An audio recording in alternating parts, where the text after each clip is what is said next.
fait avec amour et préparé avec amour. C'est binge audio, quoi.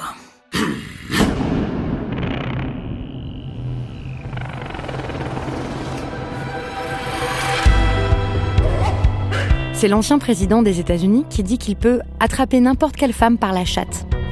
C'est le président du Brésil qui déclare dans une interview qu'il a 4 fils et une fille, mais que celle-ci a été conçue dans un moment de faiblesse.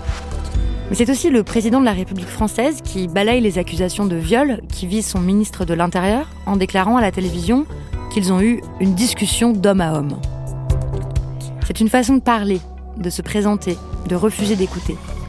Ce sont des petits exemples qui ne sont pas anecdotiques, mais révélateurs d'une façon d'incarner le pouvoir politique, de ne le concevoir que comme un pouvoir prédateur, dominateur, patriarcal. Et ce pouvoir patriarcal, ce style de leadership dominateur, beaucoup de gens y sont très attachés, à en voir le nombre colossal de voix que recueillent lors des élections les candidats qui affichent ouvertement leur mépris, et parfois leur haine, des femmes et des minorités sexuelles. Ce qu'on va chercher à comprendre dans cet épisode, c'est à quel point et de quelle manière le pouvoir politique est étroitement lié à la masculinité hégémonique. Et pourquoi il nous est parfois si difficile d'imaginer que le pouvoir et le leadership pourraient en fait s'exercer autrement, sans violence, sans prédation, sans exclusion, sans mépris. Mon invitée s'appelle Marie-Cécile Nave, elle est docteure en sciences politiques et directrice de recherche à l'IRIS, c'est l'Institut de Relations internationales et stratégiques. Et dans son essai que j'ai trouvé formidable, qui s'appelle « La démocratie féministe, réinventer le pouvoir », elle montre comment les pensées et les pratiques féministes sont des forces indispensables pour renouveler, ou même ressusciter, nos démocraties. Elle montre à quoi ça ressemblerait un pouvoir politique qui serait fondé sur l'inclusion, la coopération et la responsabilité collective. Et que ça ne dépend pas seulement du genre de la personne qui incarne ce pouvoir, parce que les femmes peuvent elles aussi exercer un leadership de domination, ça dépend avant tout des pratiques qui sont mises en place. Avec qui on choisit de partager le pouvoir, qui est-ce qu'on écoute, comment on règle les conflits. Et ce sont justement ces pratiques que les luttes féministes sont en train de révolutionner. Pour commencer, je lui demande de nous expliquer à quels signes on peut identifier ce leadership de domination. Un leadership de domination, c'est un leadership qui est très vertical et qui le montre, c'est-à-dire qui se donne à voir comme étant seul décideur, comme n'ayant pas besoin des conseils des autres, n'ayant pas besoin de s'appuyer sur l'expertise des autres. C'est aussi un regard sur le monde, c'est-à-dire c'est un regard qui est un peu sûr de lui sur le monde, qui prétend ne pas avoir besoin d'autres regards, si je puis dire, qui est dans une autorité un peu établie, qui ne se remet pas en question. Et ça manque de coopération, ça manque d'humilité, ça manque d'empathie, ça manque de bienveillance, et c'est le fait d'être sûr de soi. Et donc ça peut être incarné par des hommes ou par des femmes. C'est beaucoup des hommes parce que la majorité des postes de pouvoir dans les différents champs politiques dans le monde sont aux mains des hommes. Mais ça peut être aussi incarné par des femmes et inversement, d'autres types de pouvoirs, plus coopératifs, s'appuyant plus sur d'autres types d'expertise, par exemple l'expertise scientifique, qui, à mon avis, est indispensable dans le monde non seulement très complexe dans lequel on vit, mais qui suscite beaucoup d'attentes et beaucoup de résistance face à l'incertitude. Ça peut aussi être un leadership incarné par des hommes. Je trouve que, on va pas trop parler des États-Unis peut-être, mais je trouve que la promesse qui est faite par le duo Joe Biden-Kamala Harris, cette promesse-là, elle s'inscrit bien dans ce type de leadership. Alors certes, ils ont été élus contre Trump, mais rassurez-vous, je ne vais pas trop parler de Trump.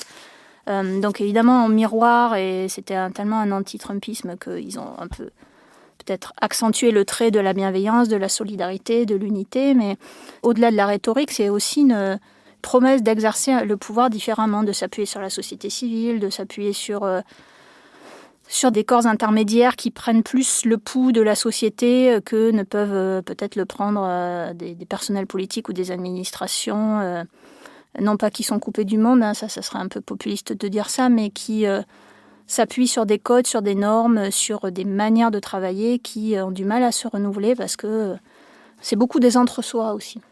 En fait, moi, je veux bien qu'on parle de Donald Trump, l'ancien président des États-Unis, puisque c'est comme une espèce d'archétype de ce pouvoir patriarcal et de la façon dont il s'incarne. Donc vous l'avez analysé, notamment dans votre précédent ouvrage qui s'appelle « Trump, la revanche de l'homme blanc ». Vous avez beaucoup regardé la façon dont il pratiquait, dont il exerçait, et dont il incarnait sa fonction présidentielle, et vous rapprochez son style de celui d'autres leaders populistes et autoritaristes qui sont Viktor Orban en Hongrie ou Jair Bolsonaro au Brésil. Très concrètement, dans leur façon de faire, dans leur façon d'exercer le pouvoir politique, comment est-ce qu'on peut dire que c'est vraiment l'incarnation de la masculinité hégémonique ? Oui, l'expression de Connell et Messerschmitt, la masculinité hégémonique, je trouve s'applique bien à ce type de leaders nationaux populistes parce que ça fait système en fait chez eux. C'est-à-dire que c'est assez fascinant. Moi, je m'étais amusée à écrire ce livre, Trump, la revanche de l'homme blanc. Je me suis énormément amusée à l'écrire, même si c'est pas drôle finalement comme sujet, parce qu'on voit que c'est un pouvoir qui est systémique. La politique intérieure, la politique extérieure, la communication, la gouvernance, les choix de rhétorique, l'iconographie. Tout ça, ça converge vers l'incarnation d'une masculinité hégémonique ou toxique, comme on peut le dire aussi, même si ce n'est pas une expression de sciences sociales, mais la volonté affichée, revendiquée, absolument assumée de vouloir dominer les autres et la planète, parce qu'il y a aussi un rapport à l'environnement qui est très intéressant, d'être dans une sorte de rapport de prédation par rapport à tout ce qui les entoure. Et ça passe par une disqualification, une tentative de disqualification des institutions démocratiques, des corps intermédiaires, des médias, des opposants politiques, et par un programme, un agenda politique qui vise à détruire les droits des femmes, des minorités sexuelles, raciales, de vouloir remettre en cause des principes constitutionnels majeurs. Bref, il y a une dimension très antidémocratique qui est assez fascinante à observer et qu'on ne peut pas réduire au registre du grotesque ou de la bouffonnerie comme on l'entend parfois, même si évidemment c'est tellement exagéré qu'on pourrait s'en détourner. C'est fait aussi exprès, c'est-à-dire c'est trop. C'est tellement trop qu'on se dit c'est trop, c'est pas possible. Et en fait, c'est un vrai danger. Ça produit vraiment des effets dans les lois, dans les normes, et ça fait des émules. Bolsonaro a été qualifié de Trump tropical parce qu'il a tout copié sur Trump et ça fonctionne puisqu'il a été élu. Et puis ça fait des émules aussi ailleurs. Et ça fait peut-être aussi des émules, je crois, en dehors de ces modèles archétypaux ou paroxystiques dans d'autres démocraties ou dans d'autres types de régimes politiques, puisqu'on se dit ils sont élus, ou bien donc Trump a été battu, mais il fait quand même plus de 10 millions de voix de plus qu'en 2016. Donc il y a une adhésion d'une partie de l'Amérique à ce projet de société qui est quasiment néofasciste. Moi, j'ai pas peur d'employer cette expression-là. Tout ceci étant nourri aussi par une rhétorique de désinformation, du soupçon permanent, de désordre de l'information, fake news, alternative facts, vérité alternative, etc. Et ce récit-là, finalement, il devient banal, y compris chez nous en France, alors qu'on n'est pas gouverné par ce type de dirigeants. C'est pas exactement le même style, mais enfin, c'est pas complètement étranger non plus. En fait, le style de gouvernement et le style de leadership auquel on est habitué maintenant en France depuis très longtemps et presque depuis toujours. On va y revenir juste après. Mais d'abord, je voudrais aller plus loin en fait dans l'analyse de ce type de leadership patriarcal, dans cette obsession-là de la prédation, de la domination, puis dans le fait que ce soit assumé. C'est-à-dire, c'est la bonne façon d'incarner le pouvoir, c'est la seule façon de le faire, et nous avons raison, et c'est juste. Sur quel ressort émotionnel, genré, est-ce que ça s'appuie, en fait, ça ? Quand vous dites que c'est la revanche de l'homme blanc, vous montrez que ça s'appuie sur la peur, en fait, et la peur de disparaître, la peur de la négation de son identité, la peur de perdre du pouvoir, la peur et la colère et le sentiment de légitimité. Enfin, ma question, c'est sur quoi est-ce que ce style de pouvoir-là, comment est-ce qu'il peut être aussi fort ? Sur quoi il s'appuie, émotionnellement dans la population ? Alors, il y a une partie de l'électorat de Trump qui est Bolsonaro et Orban, et en Pologne aussi, c'est pareil, et l'extrême droite dans notre pays ou en Italie, il y a aussi un petit peu ça. Il y a une partie de l'électorat qui adhère à ce style, parce que, comme vous le disiez, il y a un sentiment de frustration, d'aigreur par rapport à certains changements sociétaux qui effraient une partie de la population. Par exemple, terrifie. Oui, qui les terrifie. C'est la peur du multiculturalisme. Les États-Unis sont en train de devenir une nation qui sera minoritairement blanche. Les Blancs d'origine européenne, à l'horizon d'une vingtaine d'années, seront minoritaires parce que les autres, on les appelle les minorités majoritaires parce qu'elles vont devenir majoritaires. Les Hispaniques, le métissage, les Asio-Américains, etc., etc. Il y a une peur de l'immigration.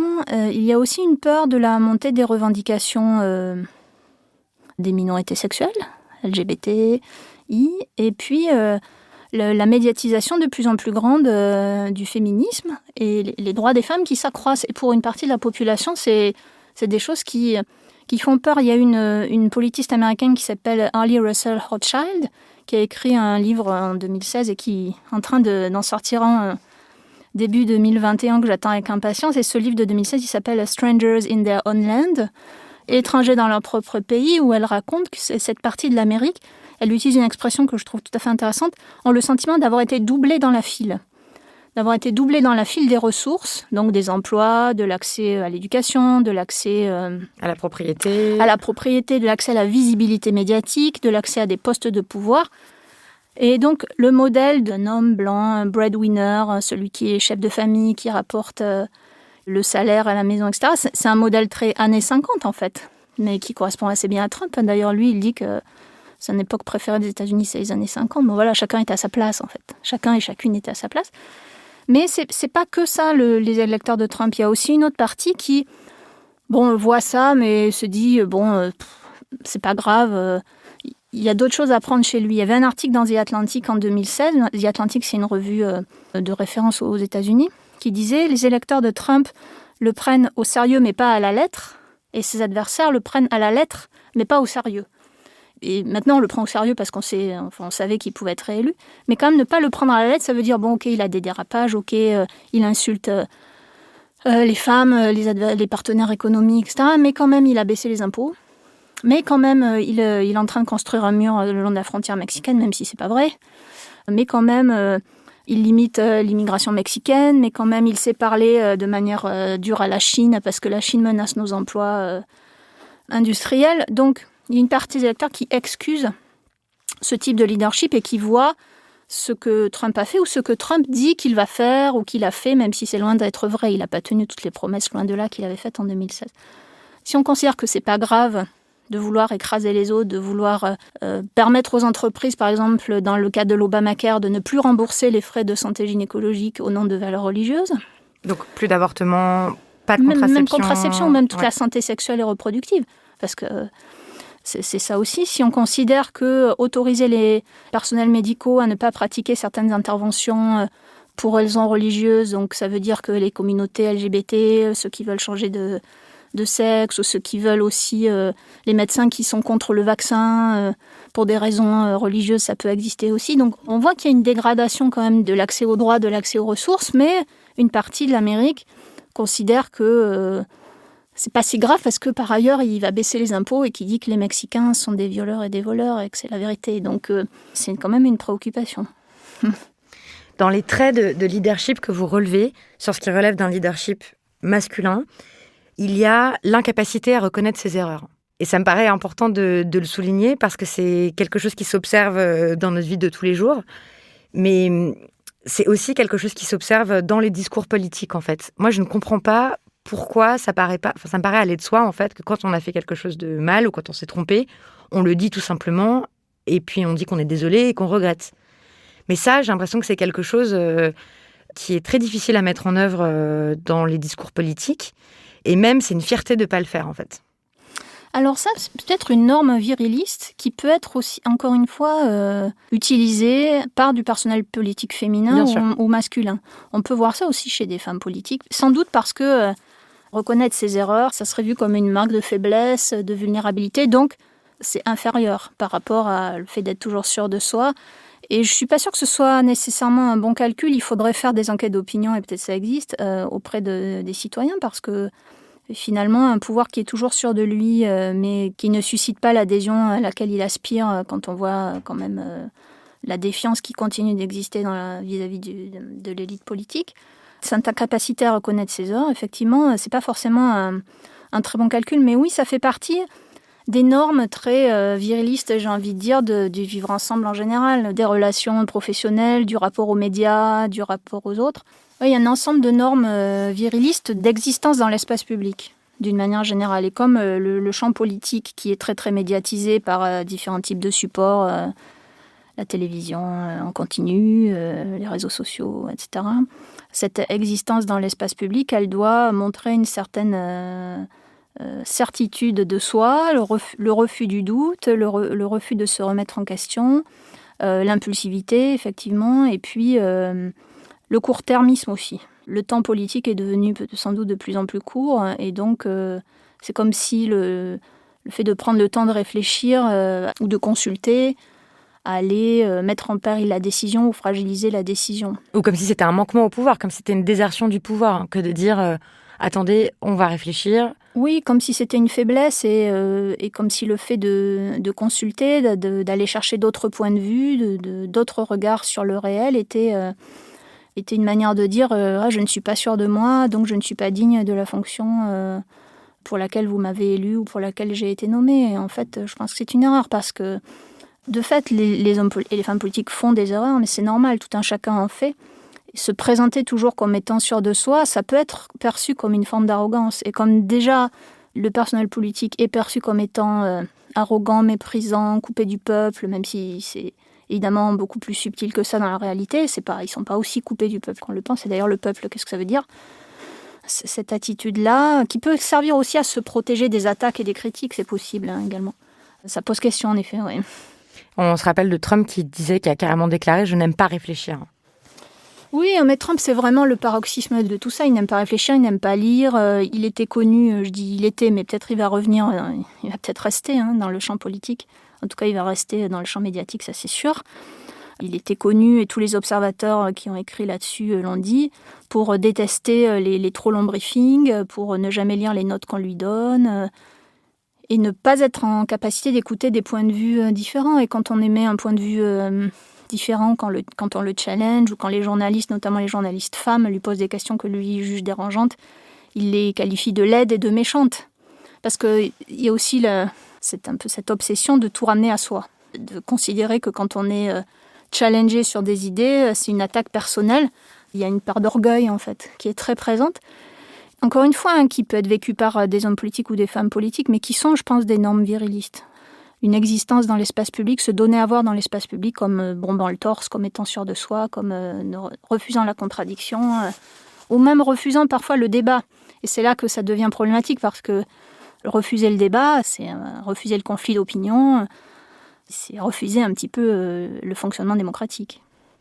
Ok, donc en résumé, si je comprends bien, à quoi on reconnaît un leadership de domination dans le champ politique ? Vous prenez tous les défauts qu'on associe à la masculinité toxique et vous les appliquez en fait à ce champ-là, et c'est à ça qu'on le reconnaît. Mais du coup, si on prend un dirigeant comme notre président de la République en France, Emmanuel Macron, est-ce que son leadership, son style de leadership, vous direz que c'est un style patriarcal ? On a quand même un président, un secrétaire général de l'Élysée, un Premier ministre, un directeur de cabinet du Premier ministre, président de l'Assemblée nationale, président du Conseil constitutionnel, président du Sénat. C'est tous des hommes qui sont issus des mêmes écoles. C'est ça aussi qu'il faut dire, c'est-à-dire qu'il y a une espèce d'entre-soi, presque de boys club. Et dans les cabinets, la parité n'est pas du tout respectée, la parité femmes-hommes.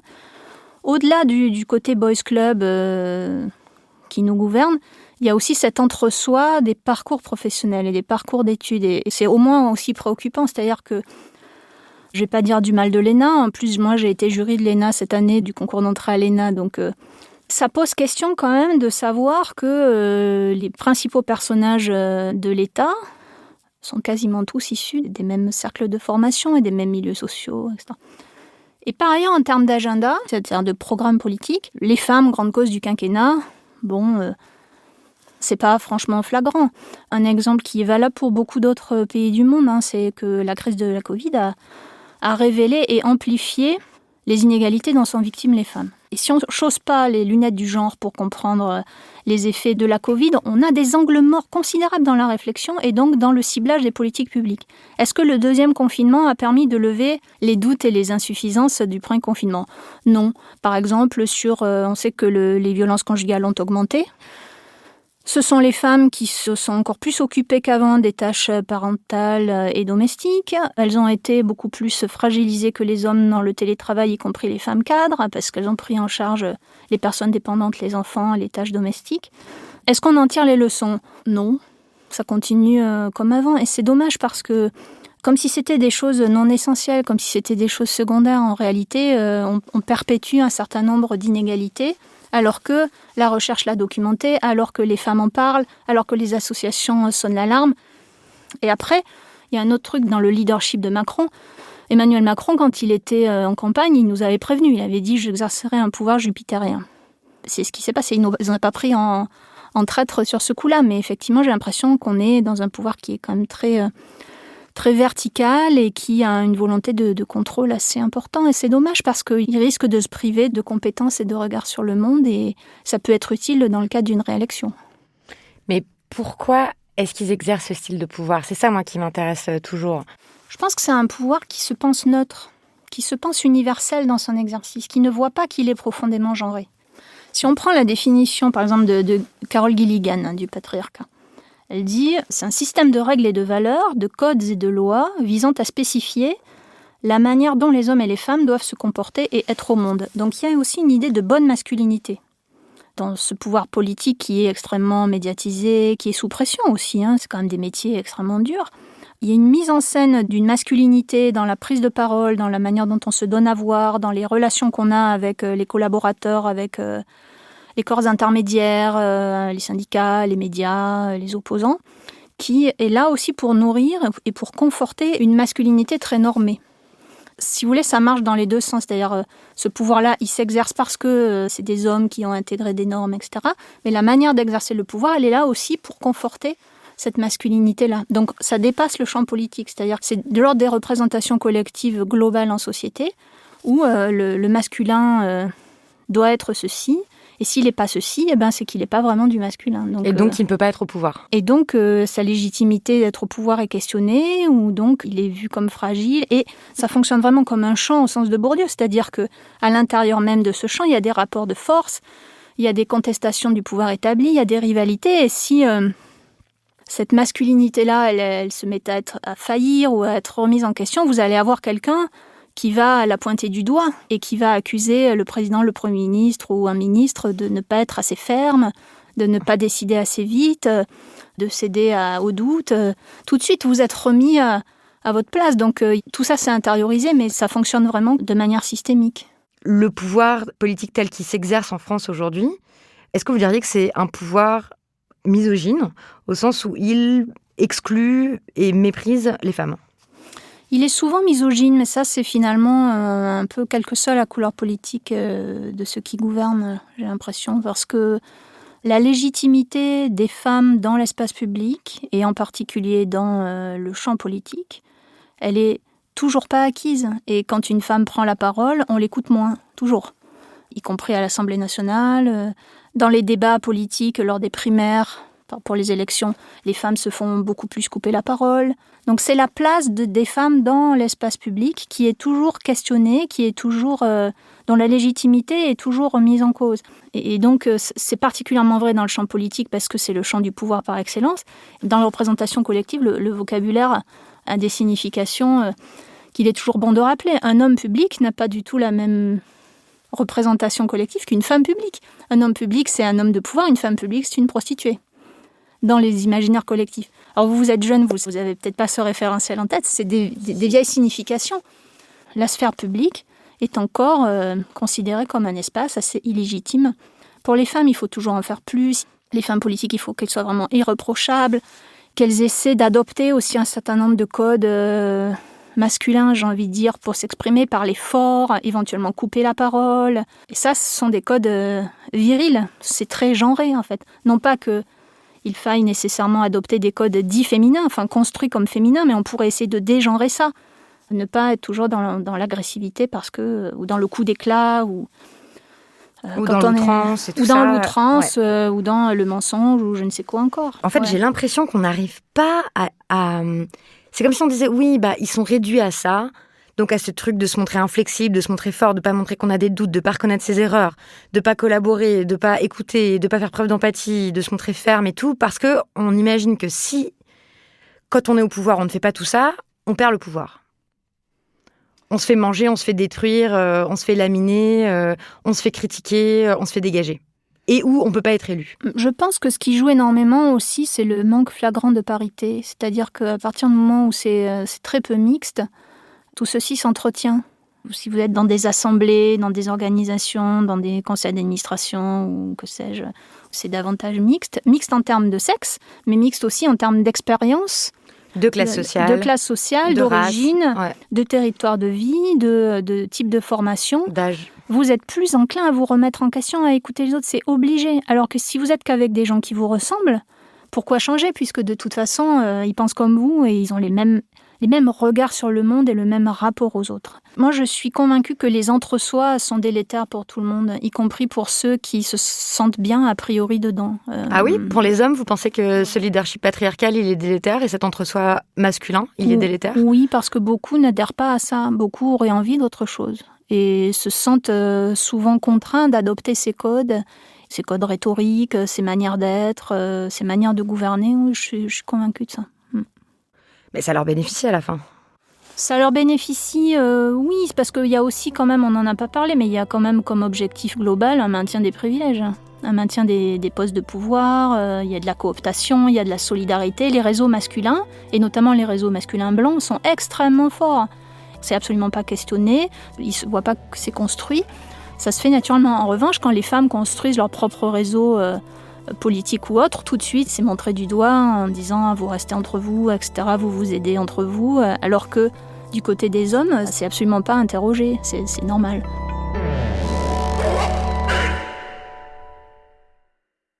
À l'inverse de ce leadership patriarcal-là, qui ne rend heureux personne, qui est pénible, inefficace, injuste, quel autre type de pouvoir est-ce qu'on peut imaginer à partir du féminisme notamment ? Parce que c'est quand même ça qui est au cœur de votre ouvrage, vous, et de votre réflexion. À quoi ça ressemble un pouvoir démocratique féministe ? Alors aujourd'hui, on vit un certain nombre de crises planétaires qui concernent finalement beaucoup de pays du monde, voire tous les pays du monde. Les démocraties, évidemment, mais d'autres aussi. Crise sanitaire, environnementale, crise de sens, crise socio-économique. Et on en connaîtra d'autres à l'avenir, des crises sanitaires et environnementales, ça va devenir notre routine et plus de la crise finalement. Et par ailleurs, il y a dans de nombreuses régions du monde des aspirations de la population à participer davantage à la gouvernance des nations, des pays, des régions. Et je crois que le féminisme, parmi d'autres réponses évidemment, peut être une source d'inspiration, d'abord parce qu'il s'appuie beaucoup sur la science pluridisciplinaire, pour comprendre quels sont les besoins des individus et pour chausser, comme je disais tout à l'heure, les lunettes du genre. Par exemple, si on ne sait pas que 80% des déplacés climatiques dans le monde sont des femmes, si on ignore que les 3/4 des personnes qui vivent en dessous du seuil extrême de pauvreté dans le monde sont des femmes, on manque une partie de l'aide au développement.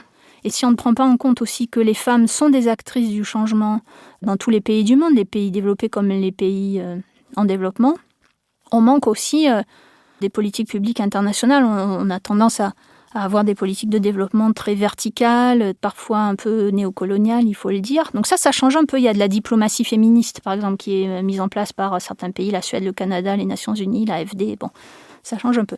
Mais l'appui sur la science, pour mieux comprendre quels sont les besoins, les attentes, et pour comprendre la complexité du réel, s'appuyer sur les expertises d'expérience, à la fois du côté du militantisme, mais aussi des individus, et considérer que peut-être nous sommes tous chercheurs. Nous avons tous une pierre à apporter à l'édifice de la compréhension du monde, de l'élaboration de nos besoins et de la prise de décision.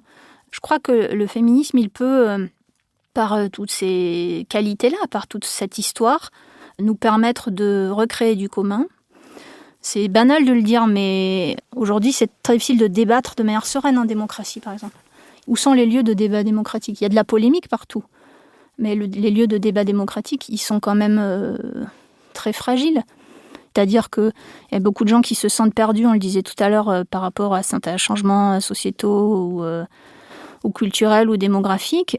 Mais est-ce qu'on va nécessairement vouloir donner raison à cette frustration, à cette peur, et qui finalement divise, qui exclut, qui fait régner le soupçon permanent, qui alimente la désinformation?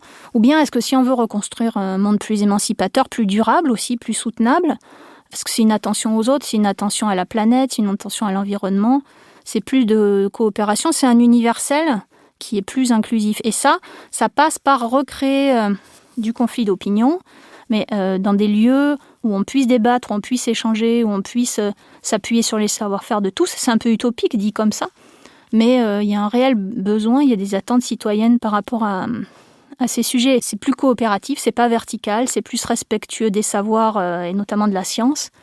Et le féminisme, c'est joyeux aussi, c'est créatif, c'est imaginatif et surtout c'est non violent. Est-ce qu'on peut imaginer un pouvoir qui soit non violent ? Oui, le pouvoir, c'est censé être en démocratie en tout cas. C'est censé se nourrir du conflit d'opinion. C'est l'essence même de la démocratie, la confrontation des opinions. Mais pendant très longtemps, c'est encore beaucoup le cas, l'universel démocratique a été profondément excluant. Donc il y a eu de la violence symbolique, mais aussi beaucoup de violences physiques, verbales qui se sont perpétrées, y compris dans des lois. Je pense à la colonisation, je pense à toutes les lois qui ont été très longtemps défavorables aux femmes, la non-criminalisation du viol, qui est devenu un crime sous l'impulsion des féministes. Oui, il peut y avoir de la violence en démocratie, il y en a eu, il y en a encore. Il y a de l'exclusion, il y a des discriminations, beaucoup de violences symboliques. Mais le but, c'est de faire avancer, de progresser. Et pour ça, il faut entendre ce que d'autres regards sur le monde, d'autres expériences, d'autres savoirs ont à apporter à la décision politique. On grandit aussi avec l'idée que, exercer le pouvoir, c'est nécessairement violent. Que c'est nécessairement un pouvoir hiérarchique. Que ça s'appuie, en fait, sur la menace de la violence, au moins. Mais en fait, peut-être pas. Peut-être qu'on peut imaginer une autre forme d'exercice du pouvoir ou un autre pouvoir. Oui, le pouvoir, c'est de la relation avant tout. Donc, quel type de relation on veut promouvoir ? Est-ce que c'est un pouvoir des liens forts ou un pouvoir des liens faibles, pour reprendre le titre d'un livre dirigé par Sandra Laugier, c'est-à-dire qui est dans l'intime, qui est dans la conversation, qui est dans l'écoute de l'autre, qui se nourrit notamment de l'éthique du care. Ça aussi, c'est une expression qui vient du féminisme, c'est-à-dire les relations quotidiennes, l'attention à l'autre, l'attention à la nature, le respect des différences, non pas pour séparer les gens, parce qu'ils seraient dans une perspective de reconnaissance identitaire. C'est tout le contraire, en fait. C'est de prendre acte qu'il existe des différences, des besoins multiples, des expériences variées pour construire un universel plus inclusif. Et les petits riens de l'existence, les conversations, le dialogue, tout ça, c'est des choses qui sont peut-être considérées comme quantité négligeable par un pouvoir qui utilise une rhétorique guerrière, une autorité qui penche plutôt vers l'autoritarisme, qui a du mal à écouter les scientifiques, qui a du mal à faire confiance aux corps intermédiaires et qui finalement manque une grande partie de ce qui se joue dans la réalité. Alors que une grande partie de la population, et je pense en particulier aux jeunes, ont énormément à apporter au pouvoir démocratique. Quand on voit les immenses manifestations de jeunes et parfois de très jeunes en faveur du climat, contre le racisme, et pas que dans les communautés qui sont victimes de ça, ça s'est vraiment étendu à d'autres types de groupes, les immenses mobilisations féministes dans le monde. La première opposition à Trump en janvier 2017, c'est les Women's March, c'est 4 millions de personnes dans la rue, et c'est toutes les générations, mais c'est aussi beaucoup les jeunes qui reprennent le flambeau. Et donc il faut écouter ce que ces gens ont à dire, mais aussi à apporter pour renouveler les manières de gouverner, pour renouveler l'agenda, pour renouveler le leadership qui est à bien des égards très très old school, je pense. Ouais, que c'est un problème de génération, mais qui est aussi un leadership vraiment tellement marqué par le patriarcat et par la masculinité. Oui, il faut s'inspirer de ce qui se passe aussi en dehors du champ politique, en dehors du champ militant. Si on regarde des personnes comme Megan Rapinoe dans le foot, si on regarde ce qui se passe dans le cinéma, dans le divertissement, où il y a des nouvelles voix qui s'élèvent et qui proposent un autre récit sur le réel. Et c'est ça aussi, un autre récit qui va à l'encontre d'un récit peut-être aujourd'hui de peur, d'exclusion, de stigmatisation, qui ne prend pas le temps de réfléchir aux réalités telles qu'elles sont vécues par les gens. C'est la première étape, je crois. Inventer un nouveau récit collectif qui garde en tête l'émancipation et qui vise à créer davantage de communs, à remettre du politique dans la vie sociale, mais à des fins d'égalité et de liberté pour tous et pour toutes. Très concrètement, comment chacun et chacune à la place qu'elle occupe actuellement peut réfléchir à son propre pouvoir et à sa façon de l'exercer ? À se demander s'il est en train de faire du pouvoir sur ou du pouvoir avec ? Alors moi, je me méfie beaucoup de certains discours qui sont issus notamment du développement personnel, qui est un peu une ruse néolibérale que je trouve non seulement fausse, mais en plus dangereuse, parce que fortement culpabilisatrice et qui vise à dépolitiser le réel en disant quand on veut, on peut, n'écoutez pas les obstacles, n'écoutez pas ceux qui vous disent que vous ne réussirez pas. Oui, enfin, c'est Libérez-vous, maintenant vous pouvez, assumez votre propre pouvoir, soyez un homme comme un autre. Bon, ouais, c'est comme une fausse piste d'un leadership qui serait faussement féministe. Oui, et après, décerner les brevets de bon et de mauvais féminisme, je veux pas le faire, mais il y a quand même des pièges qui risquent de culpabiliser les gens, parce que quand vous êtes à certaines positions hiérarchiques dans votre entreprise ou dans votre organisation, c'est plus facile d'avoir ce mantra-là que quand vous êtes dans des positions plus subalternes ou que vous êtes dans une position d'être dominé. Donc, parmi les auditeuristes, il y a des hommes qui sont à des postes de pouvoir, qui sont dirigeants d'entreprise, qui sont syndicalistes, qui sont responsables d'équipe, qui sont... Voilà. Comment, eux, ils peuvent réfléchir à leur style de pouvoir et à leur façon de l'exercer? La première chose, c'est peut-être de demander aux collaborateurs ce qu'ils pensent de la manière dont le pouvoir est exercé. Alors, c'est pas forcément facile à mettre en place, mais tant qu'on valorise le dialogue, la discussion, qu'on est prêt à écouter et qu'on est prêt à parler aussi, il faut que des conditions d'expression des collaborateurs ou des subordonnés soient sécurisées, parce que sinon, ça peut être aussi... Oui, ça peut freiner. Bah oui, la réunion, on dit... Alors voilà, j'aimerais vous poser des questions sur mon style de leadership et la façon d'exercer le pouvoir. Oui, non, il faut pas en revanche, personne n'a un contrat stable et tout le monde a peur de se faire virer s'il dit quelque chose. Tout le monde dit oui, ça va super bien, mais en fait non. Pour prendre les choses par un autre bout, je crois que les dirigeants, quels qu'ils soient, quel que soit leur champ d'action, que ce soit le monde économique, le monde politique, mais même le monde sportif, puisque je pense au monde sportif où il y a des grands discours incantatoires sur les valeurs du sport. Il y a plus de 30 fédérations sportives olympiques en France, une seule est dirigée par une femme. Problème quand même. Bon. Je crois que tous les dirigeants, quels qu'ils soient, ont tout à perdre à rester dans un entre-soi, dans une endogamie de parcours, d'origine, de sexe, de regard sur le monde, d'expérience, et que donc si ils parviennent à comprendre, mais on ne peut pas convaincre les gens malgré eux, mais enfin, le monde change quand même, donc s'ils parviennent à comprendre, je dis ils parce que c'est souvent masculin, qu'ils ont intérêt à laisser venir à eux d'autres regards, d'autres récits, même si ça les challenge un peu, même si ça remet en cause beaucoup de certitudes, ils ont tout à gagner, y compris en termes économiques, de mieux vivre dans une entreprise, d'implication de leurs collaborateurs et en termes d'éthique aussi. Et tout ceci fait sens et tout ceci est systémique. Et il ne s'agit pas simplement de vouloir nourrir des objectifs d'image ou de communication, ça doit vraiment...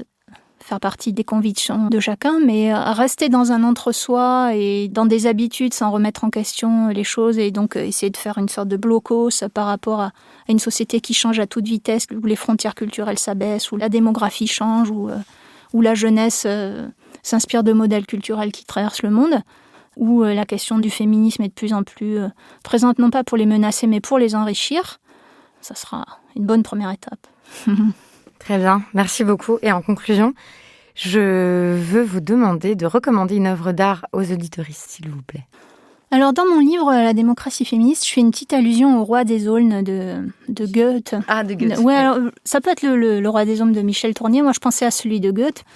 Mais on peut penser à celui de Michel Tournier. Der Erlkönig. Der Erlkönig, exactement. Et donc, j'ai pensé à une autre œuvre d'art de Goethe qui a été mise en musique par Schubert. Il est très célèbre, c'est... Marguerite Orouet, Gretchen am Spinnrade, donc toujours d'après Goethe et d'après Faust de Goethe. Et donc, tout le monde connaît cette histoire de Marguerite qui est séduite par Faust, Faust qui a le fantasme de la connaissance universelle, qui est dans une espèce d'orgueil peut-être très masculin, je ne sais pas, et qui fait appel à un des soldats du diable, Méphistophélès, pour avoir accès à cette connaissance universelle, et qui séduit Marguerite. Et Marguerite, elle est évidemment séduite et abandonnée.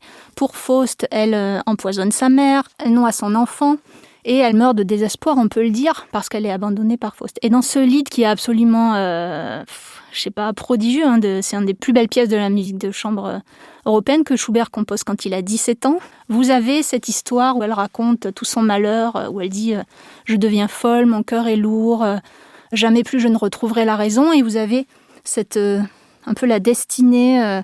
assez atroce qui est la sienne, qui est dans les paroles et qui est dans la partie de piano aussi qui figure le rouet et la pédale du rouet qui parle finalement d'un destin horrible. Et oui, c'est une histoire de domination masculine, mais qu'on oublie par le côté prodigieux de la musique de Schubert.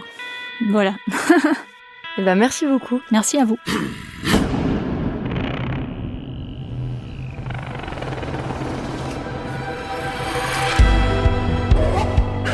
Voilà, je rappelle le titre du livre de Marie-Cécile Nave. Il s'appelle « La démocratie féministe, réinventer le pouvoir ». C'est édité par Kalman Levy. Et c'est une lecture qui m'a beaucoup plu parce qu'elle est accessible, documentée et qu'elle donne de l'espoir. L'espoir que le pouvoir puisse enfin changer de forme.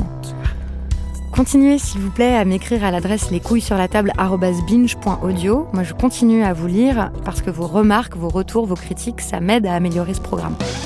Les couilles sur la table, c'est un programme de Binge Audio et c'est Alexandre Ferreira qui a assuré la réalisation, Camille Regage qui assure toujours la production et Naomi Titi, l'édition. Merci pour votre écoute et à bientôt.